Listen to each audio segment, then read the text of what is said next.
سی food حلال و حرام کی تفصیل. سی فوڈ میں سے کون سی چیزیں حلال ہیں اور کون سی حرام؟ بنت حوا نے پوچھا ہے. سمندری مخلوق میں جمہور کے نزدیک تو سب کچھ جائز ہے، لیکن امام ابو حنیفہ، امام ابو یوسف، امام محمد، بہت سے مسائل میں امام محمد نے امام ابو حنیفہ سے اختلاف کیا، بہت سے مسائل میں امام ابو یوسف نے اختلاف کیا، بہت سے مسائل میں دونوں نے امام حنیفہ سے اختلاف کیا. یہ تینوں استاد شاگرد تھے. لیکن یہ مسئلہ ایسا ہے کہ اس میں تمام علماء حنفیہ متفق ہیں کہ سمندر میں صرف مچھلی کھانا حلال ہے، مچھلی کے علاوہ کوئی اور مخلوق وہ جائز نہیں ہے. جو دیگر حضرات ہیں ان کی دلیل قرآن مجید کی آیت ہے احل لکم صید البحری وطعامہ متاعا لکم وللسیارہ، کہ تمہارے لیے سمندر کا شکار اور اس کا کھانا حلال ہے، یہ تمہارے کھانے کے طور پر اور مسافروں کے لیے. اس آیت سے استدلال کیا ہے بہت سے حضرات نے. ہمارے ہاں جو اہل حدیث حضرات ہیں وہ بھی چونکہ شافعی مسلک کے ہی زیادہ قریب ہیں اور ان کے اصول وہی ہیں جو یعنی ظاہر حدیث کو لینا یا ظاہر آیت کو لینا، تو ان حضرات نے جو ہمارے جو اہل حدیث حضرات ہیں یا عرب ملکوں میں جو فقہ حنبلی کو فالو کرتے ہیں، تو ان حضرات کی جو دلیل ہے وہ قرآن مجید کی آیت ہے کہ احل لکم صید البحری، کہ سمندر کا شکار ہم نے تمہارے لیے حلال کر دیا ہے. تو سمندر کے شکار میں تو ظاہر ہے سب کچھ آ جاتا ہے. جو حنفیہ کی دلیل ہے وہ پہلی بات تو یہ جو قرآن مجید کی آیت ہے یہ ایک خاص سیاق و سباق ہے. اس کا وہ سیاق و سباق یہ ہے کہ قرآن مجید اس سے پہلے والی آیت میں یہ کہتا ہے کہ حالت حرم میں خشکی کا حالت احرام میں خشکی کا شکار تم پر حرام ہے، اور آگے اللہ فرماتے ہیں کہ سمندر کا شکار حلال ہے. تو اس سے پتہ چلتا ہے کہ سمندر کی ہر چیز کو حلال و حرام نہیں قرار دیا جا رہا، بلکہ یہ بتایا جا رہا ہے کہ حالت احرام کی پابندیاں وہ سمندر پہ لاگو نہیں ہوتی. جیسے آپ خشکی میں جب شکار کرتے ہیں احرام کی حالت میں تو آپ پر اس کا کفارہ لازم آتا ہے، تو سمندر کا شکار پہ کفارہ لازم نہیں آتا. تو یہ خوب اچھی طرح سمجھیں، یہ احرام کی متعلق یہ آیت نازل ہوئی ہے. رہا مسئلہ کہ مچھلی کے علاوہ باقی چیزیں پھر کس دلیل سے امام ابو حنیفہ نے ان کو ناجائز کہا ہے، اس کی دلیل قرآن مجید کی آیت ہے کہ یحل لہم الطیبات ویحرم علیہم الخبائث. سب سے پہلی آیت یہ ہے کہ اللہ نے فرمایا کہ رسول صلی اللہ علیہ وسلم کا ایک وظیفہ یہ ہے کہ یہ پاکیزہ چیزوں کو تم پر حلال کر دیں گے اور خبیث اور گندی چیزوں کو حرام کر دیں گے. اب جو خبائث ہے، اگر ہم سمندر کی ہر چیز کو حلال قرار دے دیں تو سمندر میں تو ایسا گند نکلتا ہے جس کو کوئی بھی دنیا میں یعنی اگر حلال ہونے کا فتویٰ بھی دے گا تو کھائے گا نہیں وہ اس کو. سمندر میں تو سمندری مینڈک بھی ہوتے ہیں، تو پتہ نہیں کیا کیا گند نکل رہا ہے سمندر سے، تو بدبودار چیزیں بھی نکلتی ہیں جن کی گھن آ رہی ہوتی ہے. تو خبائث جو ہے نا، خبائث وہ تو اسلام نے اس کو ناجائز قرار دیا ہے. تو اگر ہم سمندر کی ہر مخلوق کو حلال قرار دیتے ہیں تو بھائی اس میں تو پھر سمندری مینڈک بھی آئیں گے اور اس میں تو بہت ساری گند بلا اس میں چیزیں بھی آئیں گی. تو اس سے پتہ چلتا ہے کہ سمندر کی ہر چیز خبائث سے خارج نہیں ہے. لوگ کہتے ہیں کہ خبیث اس چیز کو کہا جائے گا جس کو حدیث میں خبیث کہا گیا ہو. یہ بات بھی غلط ہے. بہت ساری چیزیں ہیں جس کو آپ بھی خبیث سمجھتے ہیں، ہم بھی خبیث سمجھتے ہیں، لیکن حدیث میں اس کو خبیث نہیں کہا گیا بلکہ حدیث اس سے خاموش ہے.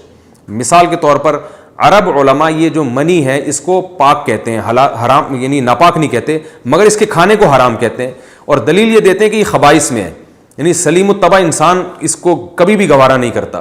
تو پتہ یہ چلا کہ عرف سے بھی بہت سی چیزوں کا خبیث ہونا پتہ چلتا ہے.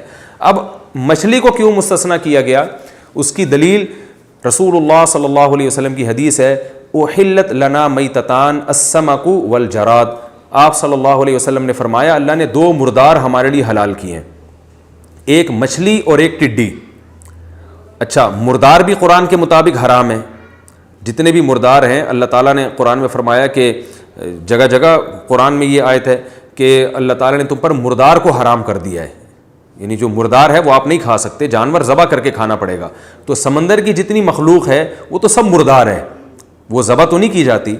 تو اس لیے نبی صلی اللہ علیہ وسلم نے دو چیزوں کو مستثنیٰ کیا. اس سے فرمایا احلت لنا میتتان، دو مردار ایسے ہیں جو ہمارے لیے حلال کیے گئے ہیں. السمک ایک مچھلی ہے جو مردہ ہونے کے باوجود حلال ہے، وہ ذبح نہیں کی جاتی، اور ایک ٹڈی ہے، ٹڈی ایک مخصوص چھوٹا سا پرندہ ہوتا ہے، تو وہ بھی ہمارے لیے حلال ہے. تو پتہ یہ چلا کہ تمام مردار وہ اسی طرح حرام ہے جس طرح قرآن نے حرام قرار دیا. اس میں سمندر کا اور خشکی کا فرق نہیں ہے. تو ان مردار میں دو چیزوں کو حدیث میں مستثنا کیا گیا ہے, صرف مچھلی اور اس کو ٹڈی کو. تو اس سے پتہ چلتا ہے کہ مچھلی اور ٹڈی کے علاوہ باقی تمام مردار اپنی اصل پہ ہیں, وہ جائز نہیں ہے. تو اس لیے امام حنیفہ کا مسلک اس بارے میں بہت مضبوط ہے. اور یہی بات پھر آ جاتی ہے جھینگے کی بھی, کہ جھینگا کھانا جائز ہے یا نہیں. تو فقہ حنفی میں جھینگا بھی ہماری رائے کے مطابق جائز نہیں ہے. اس کی وجہ یہ ہے کہ مچھلی جب حلال ہے تو مچھلی, یا تو ہم میڈیکل سائنس سے پوچھیں گے کہ یہ جھینگا مچھلی کی قسم میں ہے یا نہیں ہے, یا ہم عرف سے پوچھیں گے. تو میڈیکل سائنس بھی یہ کہتی ہے کہ جھینگا کا مچھلی سے دور دور تک مچھلی کی فیملی سے کوئی تعلق نہیں ہے, اور عرف میں بھی جھینگے کو مچھلی نہیں سمجھا جاتا. آپ اگر کسی سے کہیں کہ مچھلی لے کر آؤ اور وہ جھینگا اٹھا کے لے آئیں, آپ کسی قیمت پہ قبول نہیں کریں گے اس کو. ایک آدمی قسم اٹھاتا ہے کہ میں مچھلی نہیں کھاؤں گا, تو وہ جھینگا کھانے سے اس کی قسم نہیں ٹوٹتی. ہمارے بعض اکابر اس طرف گئے ہیں کہ جھینگا مچھلی کی قسم میں داخل ہے, اور انہوں نے لغت سے استدلال کیا ہے کہ لغت کی کتابوں میں جھینگا کو جھینگا مچھلی لکھا ہوا ہے. تو وہ بھی ہمارے بزرگ ہیں, اکابر ہیں. لیکن حضرت مفتی رشید احمد صاحب رحمہ اللہ تعالیٰ اور حضرت مولانا یوسف جھانوی صاحب رحمہ اللہ تعالیٰ کی رائے یہ تھی کہ ان حضرات نے جو استدلال کیا ہے نا ڈکشنری سے, کہ لغت میں جھینگے کو مچھلی لکھا ہوا ہے, تو فرمائے ڈکشنری سے استدلال درست نہیں ہے. اس لیے کہ لغت میں اگر کسی چیز کو کوئی نام دے دیا جائے لیکن لوگ اس کو وہ سمجھتے نہ ہوں, تو وہ پھر اس چیز میں داخل نہیں ہوگی. جیسے انہوں نے لکھا ہے کہ جیسے سمندری گھوڑا, اب ایک خاص قسم کا سمندر میں ایک جانور ہے جس کو سمندری گھوڑا کہا جاتا ہے, تو نام تو اس کو گھوڑے کا دیا مگر اس میں گھوڑے کے حکام جاری نہیں ہوں گے, اس لیے کہ لوگ اس کو گھوڑا سمجھتے نہیں ہیں.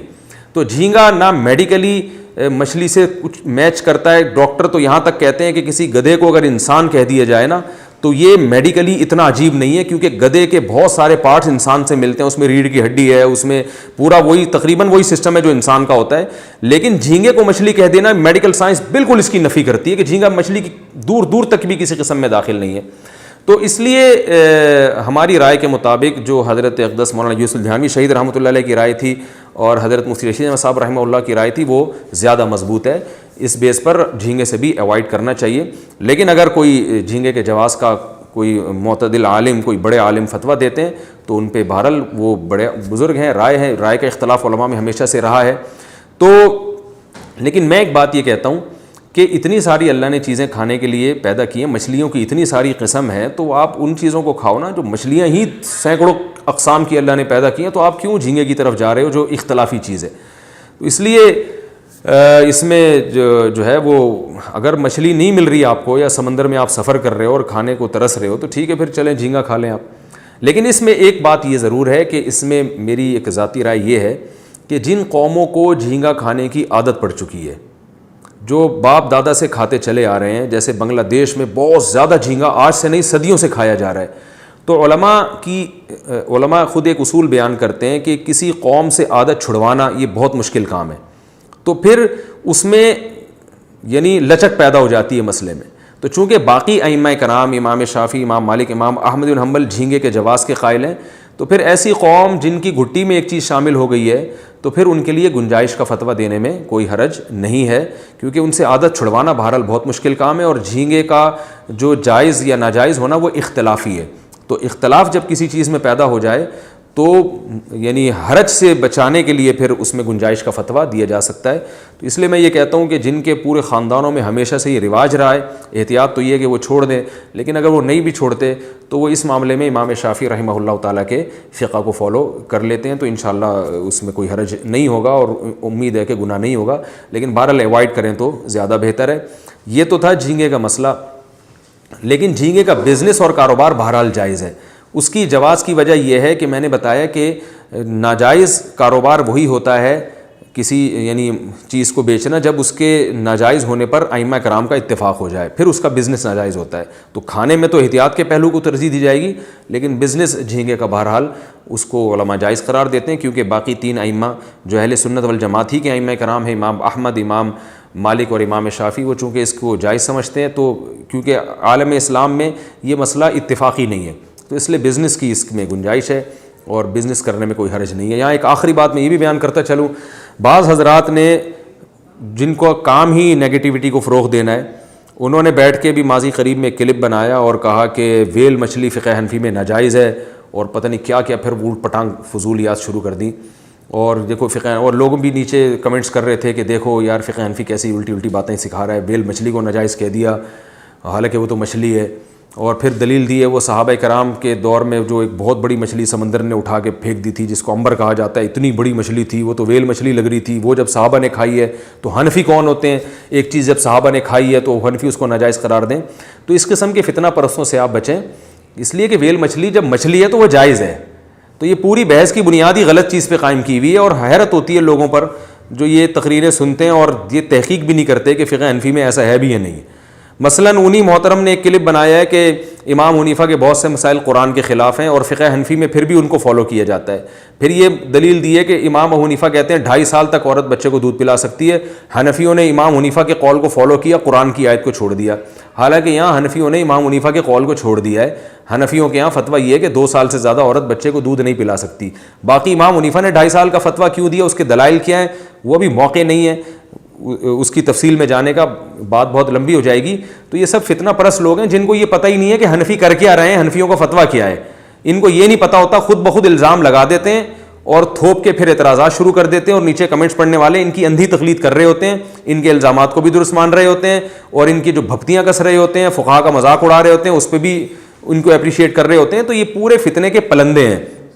تو ویل مچھلی امام حنیفہ کے یہاں بھی جائز ہے کیونکہ مچھلی ہے. اب مچھلی کے چھوٹے بڑے ہونے سے یا وہ دودھ پلانے والی ہے یا نہیں ہے، اس سے کوئی فرق نہیں پڑتا. جب وہ مچھلی مان لیا ہم نے اس کو تو پھر وہ حلال ہو گئی. تو کیونکہ نبی صلی اللہ علیہ وسلم کی صحیح حدیث ہے، احلت لنا میتتان، اللہ نے ہمارے لیے 2 مرداروں کو حلال کر دیا، السمک مچھلی، والجراد اور ٹڈی. اور ایک آخری دلیل میں یہ بھی دوں گا کہ جو حضرات کہتے ہیں کہ مچھلی کے علاوہ بھی سمندر کی مخلوق کھانا جائز ہے، میرا ان سے ایک سوال ہے کہ کسی ایک صحابی سے یا تابعی سے کوئی ضعیف روایت دکھا دیں کہ جنہوں نے سمندر میں مچھلی کے علاوہ کوئی اور چیز کھائی ہو. ہمیں صحابہ کی سیرت میں بہت ملتا ہے مچھلی کا کھانے کا تذکرہ، اور قرآن میں بھی اللہ نے ذکر کیا، اور تستخرجون منہ لحما طریا، کہ تم اس سے پاکیزہ گوشت نکالتے ہو اور تر گوشت نکالتے ہو. تو علماء نے اس کا مصداق مچھلی ہی کو قرار دیا کیونکہ صحابہ مچھلی ہی کا شکار کیا کرتے تھے، تابعین، تبع تابعین. تو ہمیں اسلاف سے کوئی ایک روایت نہیں ملتی جس میں انہوں نے مچھلی کے علاوہ کوئی چیز کھائی ہو. اسلاف سے میری مراد یہاں صحابہ اور تابعین ہیں. تو اگر مچھلی کے علاوہ بھی چیزیں سمندر کی حلال ہوتیں تو پھر یہ اتنے سارے جو صحابہ تابعین سے کوئی روایت تو ہمیں ملتی نا، بلکہ وافر مقدار میں ملتی کہ بھئی کیکڑے بھی کھائے جا رہے تھے اور جناب فلاں چیز بھی کھائی جا رہی تھی. تو ہمیں تو کچھ بھی نہیں ملتا اس بارے میں، حالانکہ عرب تو 3 طرف سے سمندر میں ڈھکا ہوا ہے.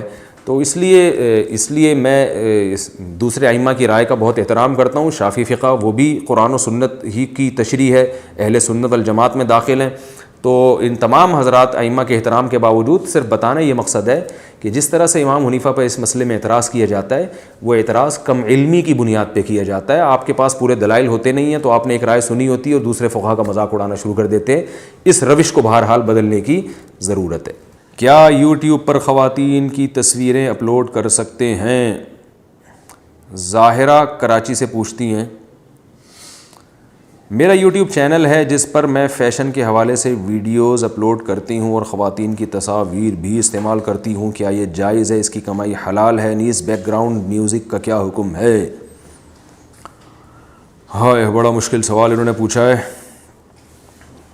خواتین کی جو تصاویر آپ اپلوڈ کرتی ہیں نہ کریں تو زیادہ اچھا ہے، لیکن سوال پہ تو پھر فیشن کے بارے میں بتایا کیسے جائے گا.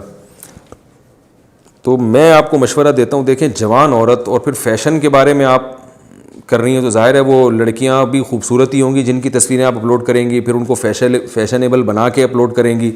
تو یہ ساری چیزیں مل کے اس کام کو ناجائز ہی کی طرف لے کے جا رہی ہیں. ایک تو چلیں چہرے کا پردہ جو ہے وہ عام حالات میں تو حکم ہے، لیکن وہ اس میں کسی ضرورت کی وجہ سے گنجائش دی جا سکتی ہے کہ عورت اگر چہرہ کھول لے، کوئی ضرورت ہو، کوئی واقعی ضرورت ہو.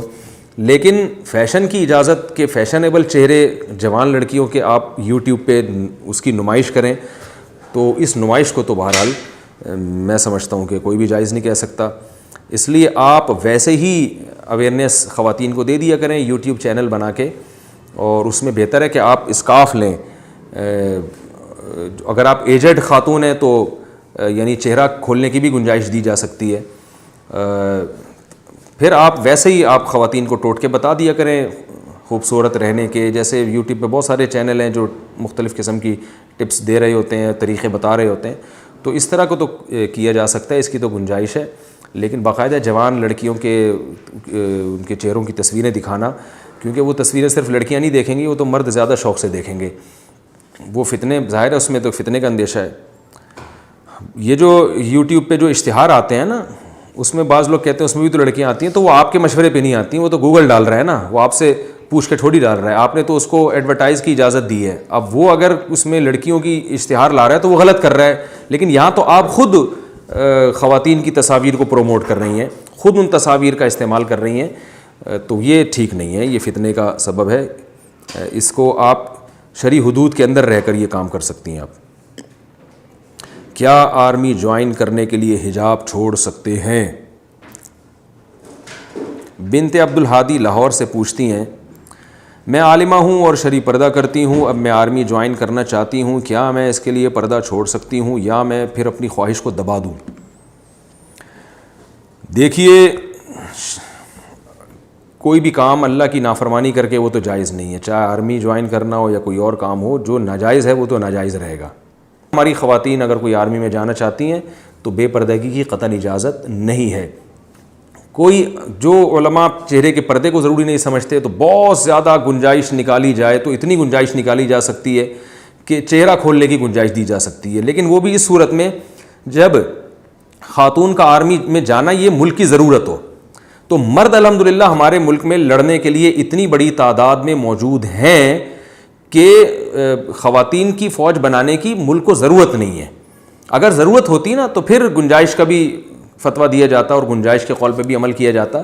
ماشاءاللہ لڑاکا مرد بہت ہیں, تو ہماری خواتین کو چاہیے انہی مردوں کو اپریشیٹ کیا کریں اور اپنے بیٹوں کو مجاہد بنائیں, مجاہد مرد سے شادی کریں. وہ رشیا میں جو بڑے مجاہد تھے, کیا نام تھا ان کا, جلال الدین حقانی, وہ رشیا کے خلاف لڑے افغانستان میں. تو ایک عرب, سعودی عرب میں اس وقت ویڈیوز بہت جایا کرتی تھیں, تو جلال الدین حقانی جو تھے ان کی, وہ اس وقت جوان تھے بالکل, ان کی ویڈیو کسی عرب شہزادی نے دیکھی, ایک عرب تھا بہت بڑا, اس کی بیٹی نے دیکھی, بڑا یعنی رائل فیملی سے اس کا تعلق تھا. اس کی بیٹی نے باپ سے پوچھا یہ کون جوان کا بچہ ہے جو ایسی بہادری سے مشین گن اٹھا کے میدان میں بھاگتا چلا جا رہا ہے, پہاڑوں پہ چڑھ رہا ہے اور موت کی پرواہ نہیں کر رہا, یہ کون ہے؟ تو اس کے ابا نے بتایا بھائی یہ وہ افغانستان میں ہوتے ہیں, جلال الدین حقانی ان کا نام ہے, بڑے نڈر آدمی ہیں. تو اس شہزادی نے کہا میں شادی کروں گی تو اسی سے کروں گی. تو بعض خواتین جن کو جہاد کا شوق ہوتا ہے نا, اور تو وہ پھر کیا کرتی ہیں کہ بھائی ایسے آدمی سے نکاح کر لیا جائے. تو آپ کو آرمی میں جانے کا شوق ہے تو میں کہتا ہوں آپ کسی آرمی کے آفیسر سے شادی کر لیں, پھر اپنے شوہر کی پریڈ دیکھا کریں اور اس کی فٹنس دیکھا کریں, ماشاءاللہ کیسا جوان ہے اور کیسا کمانڈو اور کیسا چھلانگے مار رہا ہے, درختوں پہ چڑھ رہا ہے اور کلابازیاں کھا رہا ہے اور رسیوں پہ چل رہا ہے, اور پھر جنگ کے میدان میں کیسی بہادری کے جوہر دکھا رہے. اپنے میاں سے کہا کریں کہ جب تم لڑو میدان میں تو ذرا اپنی ویڈیو بنا کے لے آیا کرو, تو اس کو دیکھ کے خوش ہوا کریں.